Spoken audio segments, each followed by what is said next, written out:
ಎಲ್ಲರಿಗೂ ನಮಸ್ಕಾರ. Fun food M2 ಚಾನಲ್ಗೆ ಸ್ವಾಗತ.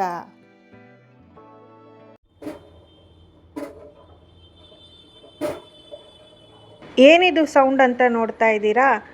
ಏನಿಲ್ಲ, ಹಾಲು ಕಾಯೋದಕ್ಕೆ ಅಂತ ಇಟ್ಟಿದ್ದೆ, ಅದು ಒಡೆದೋಗಿ ಈ ಥರ ಸೌಂಡ್ ಮಾಡ್ತಾ ಇದೆ. ಅಯ್ಯೋ, ಹಾಲು ಒಡೆದೋಯ್ತಲ್ಲ ಅಂತ ಬೇಜಾರಾಗೋಕ್ಕಿಂತ ಹೆಚ್ಚಾಗಿ ಹಾಲು ಒಡೆದೋಗಿರೋದ್ರಿಂದ ಏನೆಲ್ಲ ಮಾಡ್ಬೋದು ಅಂತ ಯೋಚನೆ ಮಾಡ್ತಾ ಇದ್ದೆ.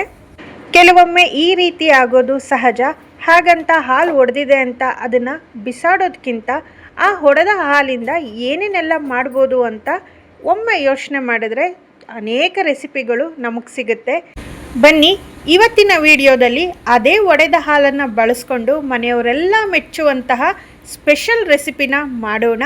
ಅದಕ್ಕಿಂತ ಮುಂಚೆ ಇನ್ನೂ ಯಾರಾದರೂ ನನ್ನ ಚಾನಲ್ನ ಸಬ್ಸ್ಕ್ರೈಬ್ ಮಾಡ್ಕೊಳ್ದೆ ನೋಡ್ತಾ ಇದ್ದರೆ ದಯವಿಟ್ಟು ಸಬ್ಸ್ಕ್ರೈಬ್ ಮಾಡಿಕೊಂಡು ಸಪೋರ್ಟ್ ಮಾಡಿ.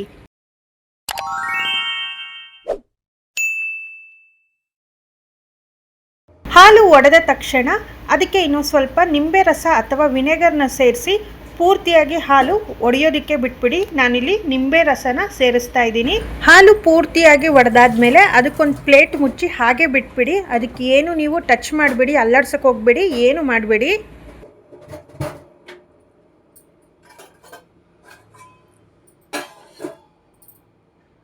A few moments later. ಪೂರ್ತಿಯಾಗಿ ತಣ್ಣಗಾದ್ಮೇಲೆ ನೋಡ್ತಾ ಇರ್ಬೋದು ಎಷ್ಟು ಚೆನ್ನಾಗಿ ಹಾಲು ಮತ್ತು ನೀರು ಒಡೆದಿರೋ ಅಂಥದ್ದು ನೀರು ಸಪ್ರೇಟ್ ಆಗಿದೆ ಅಂತ. ನಾನು ಅದನ್ನಿಲ್ಲಿ ಶೋಧಿಸ್ಕೊಳ್ತಾ ಇದ್ದೀನಿ. ನೀರು ಮತ್ತು ಒಡೆದೋಗಿರೋ ಅಂಥದ್ದನ್ನು ಸಪ್ರೇಟ್ ಮಾಡ್ಕೊಳ್ತಾ ಇದ್ದೀನಿ. ಒಡೆದೋಗಿರೋದೇ ಪನ್ನೀರು. ಈ ರೀತಿಯಾಗಿ ಪೂರ್ತಿಯಾಗಿ ಶೋಧಿಸ್ಕೊಂಡು ಸ್ವಲ್ಪ ಆ ಪನ್ನೀರ್ ಮೇಲೆಲ್ಲ ಏನು ನೀರಿರುತ್ತೆ ಅದನ್ನು ಸ್ಪೂನಲ್ಲೇ ಹಿಂಡಿ ತೆಗಿತಾ ಇದ್ದೀನಿ. ಇದನ್ನು ಒಂದು ಕಾಟನ್ ಬಟ್ಟೆನಲ್ಲಿ ಪೂರ್ತಿಯಾಗಿ ಹಿಂಡಿ ಸ್ವಲ್ಪ ಭಾರವಾಗಿರೋದು ಏನಾದರೂ ಇಟ್ಟರೆ ನಿಮಗೆ ಪನ್ನೀರ್ ಕ್ಯೂಬ್ಸ್ ಬರುತ್ತಲ್ಲ ಆ ರೀತಿ ರೆಡಿ ಆಗುತ್ತೆ. ನಾನು ಆ ಥರ ಏನು ಮಾಡ್ಕೊಳ್ತಾ ಇಲ್ಲ. ನಾನು ಇದನ್ನು ಯಾವ ರೀತಿ ಪೌಡ್ರ್ ಥರ ಇದೆ ಅದನ್ನು ಹಾಗೆ ಇಡ್ತಾ ಇದ್ದೀನಿ. ಇನ್ನು ಉಳಿದಿರೋವಂತಹ ನೀರು ಅದನ್ನು ಎಸೆಯೋದಿಲ್ಲ, ನಾನು ಅದನ್ನು ಬಳಸ್ಕೊಳ್ತಾ ಇದ್ದೀನಿ. ಯಾವ ರೀತಿ ಬಳಸ್ಕೊಳ್ತೀನಿ ಹೇಳ್ತೀನಿ ಬನ್ನಿ. ಇದನ್ನು ನಾನು ಚಪಾತಿ ಹಿಟ್ಟು ಕಲಸೋದಕ್ಕೆ ಬಳಸ್ತಾ ಇದ್ದೀನಿ.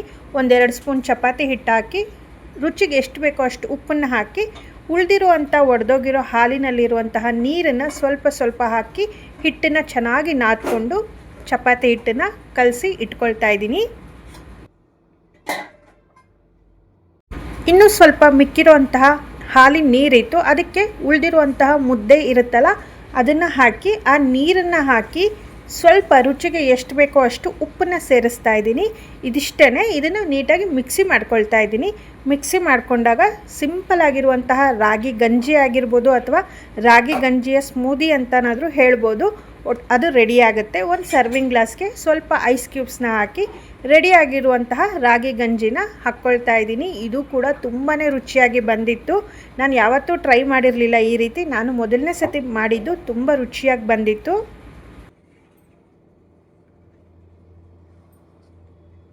ಇನ್ನೂ ಹಾಲು ಸ್ವಲ್ಪ ಮಿಕ್ಕಿರೋದ್ರಿಂದ ಅದಕ್ಕೆ ನಾನು ಸ್ವಲ್ಪ ಬೆಲ್ಲ ಮತ್ತು ಏಲಕ್ಕಿನ ಹಾಕಿ ಅದನ್ನು ಕೂಡ ಮಿಕ್ಸಿ ಮಾಡಿಕೊಂಡು ಈ ರೀತಿ ಅದನ್ನು ಜ್ಯೂಸ್ ಥರ ಮಾಡಿಕೊಂಡೆ. ರಾಗಿ ಮತ್ತು ಒಡೆದೋಗಿರೋ ಹಾಲನ್ನು ಮಿಕ್ಸ್ ಮಾಡಿಕೊಂಡೆ. ಇದು ಕೂಡ ತುಂಬ ರುಚಿಯಾಗಿ ಬಂದಿತ್ತು.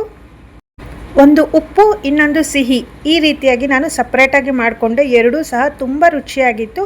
ಈ ರೀತಿಯಾಗಿ ನಾನು ಒಡೆದ ಹಾಲಿನಿಂದ ಉಳಿದಿರುವಂತಹ ನೀರನ್ನು ಬಳಸ್ಕೊಂಡೆ. ನೀವು ಹಾಲು ಒಡೆದಿರುವಂತಹ ನೀರಲ್ಲಿ ಏನೇನು ಮಾಡ್ತೀರಾ ಅಂತ ಕಮೆಂಟಲ್ಲಿ ತಿಳಿಸಿ, ನೀವು ಯಾವ ರೀತಿ ಉಪಯೋಗಿಸ್ತೀರಾ ಅಂತ.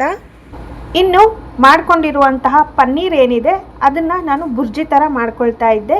ಅದಕ್ಕೆ ಒಂದು ಪ್ಯಾನ್ ಇಟ್ಟು ಸ್ವಲ್ಪ ಬೆಣ್ಣೆ ಹಾಕಿ, ಬೆಣ್ಣೆ ಕರಗಿದ ಮೇಲೆ ಸಾಸಿವೆ ಜೀರಿಗೆ ಹಾಕಿ ಅದೆರಡು ಚಟಪಟ ಅಂದಮೇಲೆ ಚಿಕ್ಕದಾಗಿ ಹೆಚ್ಚಿ ಇಟ್ಟಿರುವಂತಹ ಈರುಳ್ಳಿ, ಕ್ಯಾಪ್ಸಿಕಮ್, ಹಸಿಮೆಣಸಿನ್ಕಾಯಿನ ಬಳಸ್ಕೊಂಡಿದ್ದೀನಿ. ಇಷ್ಟನ್ನು ಹಾಕಿ ಸ್ವಲ್ಪ ಫ್ರೈ ಮಾಡಿಕೊಂಡು 1-2 ನಿಮಿಷ ಆದಮೇಲೆ ಚಿಕ್ಕದಾಗಿ ಹೆಚ್ಚಿ ಇಟ್ಕೊಂಡಿರುವಂತಹ ಬೆಳ್ಳುಳ್ಳಿನ ಸೇರಿಸ್ತಾ ಇದ್ದೀನಿ. ಇದನ್ನು ಹಾಕಿ ಸ್ವಲ್ಪ ಫ್ರೈ ಮಾಡಿಕೊಂಡು ಇದೆಲ್ಲ ಸ್ವಲ್ಪ ಸಾಫ್ಟ್ ಆದಮೇಲೆ ಟೊಮೆಟೊನ ಸೇರಿಸ್ತಾ ಇದ್ದೀನಿ.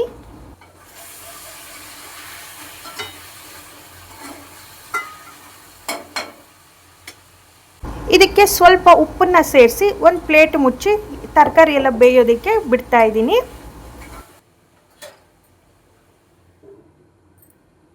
1-2 ನಿಮಿಷ ಆದಮೇಲೆ ತರಕಾರಿ ಎಲ್ಲ ಸಾಫ್ಟ್ ಆಗಿತ್ತು. ಎಲ್ಲ ಒಂದು ಸತಿ ಚೆನ್ನಾಗಿ ಮಿಕ್ಸ್ ಮಾಡಿಕೊಂಡು ರೆಡಿ ಮಾಡಿಟ್ಟಿರುವಂತಹ ಪನ್ನೀರನ್ನ ತೊಗೊಂಡಿದ್ದೀನಿ. ಈ ರೀತಿಯಾಗಿ ಪನ್ನೀರು ಇತ್ತು. ಇದನ್ನು ಕೈಯಲ್ಲಿ ಹಾಗೆ ಮ್ಯಾಶ್ ಮಾಡ್ಕೊಳ್ತಾ ಇದ್ದೀನಿ. ಪನ್ನೀರ್ ಕ್ಯೂಬ್ಸ್ ಬೇಕಿದ್ರೂ ಮಾಡ್ಕೋಬೋದು. ಸ್ವಲ್ಪ ಪ್ರಮಾಣದಲ್ಲಿ ಇರೋದ್ರಿಂದ ನಾನು ಈ ರೀತಿಯಾಗಿ ಬುರ್ಜಿ ಮಾಡೋಣ ಅಂತ ಮಾಡ್ತಾಯಿದ್ದೆ. ತರಕಾರಿಗೆಲ್ಲ ಈ ಪುಡಿ ಮಾಡಿಟ್ಟಿರುವಂತಹ ಪನ್ನೀರನ್ನ ಸೇರಿಸಿ ಎಲ್ಲನೂ ಇನ್ನೊಂದು ಸತಿ ಮಿಕ್ಸ್ ಮಾಡಿಕೊಂಡು ಮತ್ತೊಂದು ಸತಿ ಪ್ಲೇಟನ್ನು ಮುಚ್ಚಿ ಒಂದು 2 ನಿಮಿಷ ಬೇಯೋದಕ್ಕೆ ಬಿಡ್ತಾಯಿದ್ದೀನಿ. ಒಂದು 2 ನಿಮಿಷ ಆದಮೇಲೆ ಪನ್ನೀರು ತರಕಾರಿ ಜೊತೆಯಲ್ಲಿ ಚೆನ್ನಾಗಿ ಬೆರೆತ್ಕೊಂಡಿರುತ್ತೆ. ಇದಕ್ಕೆ ಬೇಸಿಕ್ ಮಸಾಲೆನ ಸೇರಿಸ್ತಾ ಇದ್ದೀನಿ. 1 ಸ್ಪೂನ್ ಆಗುವಷ್ಟು ಖಾರದ ಪುಡಿ, ಅರ್ಧ ಸ್ಪೂನ್ ಆಗುವಷ್ಟು ಅರಿಶಿಣ, 1 ಸ್ಪೂನ್ ಆಗುವಷ್ಟು ಗರಂ ಮಸಾಲ, 1 ಸ್ಪೂನ್ ಆಗುವಷ್ಟು ಧನಿಯಾ ಪೌಡ್ರು, ರುಚಿಗೆ ಎಷ್ಟು ಬೇಕೋ ಅಷ್ಟು ಉಪ್ಪನ್ನು ಸೇರಿಸಿ ಎಲ್ಲ ಒಂದು ಸತಿ ಚೆನ್ನಾಗಿ ಮಿಕ್ಸ್ ಮಾಡ್ಕೊಳ್ತಾ ಇದ್ದೀನಿ. ಇದೆಲ್ಲ ಆದಮೇಲೆ ಮೇಲೆ ಸ್ವಲ್ಪ ಕಸೂರಿ ಮೇಥಿನ ಹಾಗೆ ಕೈಯಲ್ಲೇ ಪುಡಿ ಮಾಡಿ ಹಾಕ್ಕೊಳ್ತಾ ಇದ್ದೀನಿ. ಎಲ್ಲನೂ ಚೆನ್ನಾಗಿ ಒಂದು ಸತಿ ಮಿಕ್ಸ್ ಮಾಡಿಕೊಂಡ್ರೆ ಪನ್ನೀರ್ ಬುರ್ಜಿ ರೆಡಿ ಆಗುತ್ತೆ. ತುಂಬ ಈಸಿಯಾಗಿ ಸುಲಭವಾಗಿ ಮಾಡ್ಬೋದು. ಇದನ್ನು ಒಂದು ಸರ್ವಿಂಗ್ ಬೌಲ್ಗೆ ಎತ್ತಿಟ್ಕೊಳ್ತಾ ಇದ್ದೀನಿ. ಅಷ್ಟರಲ್ಲಿ ನಾನು ಚಪಾತಿನೂ ಮಾಡ್ಕೊಂಡಿದ್ದೆ. ಒಡೆದ ಹಾಲಲ್ಲಿ ಪನ್ನೀರ್ ಬೇರ್ಪಡಿಸಾದ್ಮೇಲೆ ಉಳಿದಿರುವಂತಹ ನೀರಿನಲ್ಲಿ ಚಪಾತಿ ಹಿಟ್ಟನ್ನು ಕಲಸಿ ಇಟ್ಟಿದ್ದಲ್ವ, ಆ ಹಿಟ್ಟಲ್ಲಿ ಚಪಾತಿ ಮಾಡ್ಕೊಂಡಿದ್ದೆ. ತುಂಬ ಸಾಫ್ಟಾಗಿ ಬಂದಿತ್ತು. ಈ ಪನ್ನೀರ್ ಬುರ್ಜಿ ಜೊತೆಲಿ ಒಂದೊಳ್ಳೆ ಕಾಂಬಿನೇಷನ್ ಆಗಿತ್ತು, ಚಪಾತಿ ಮತ್ತು ಈ ಪನ್ನೀರ್ ಬುರ್ಜಿ.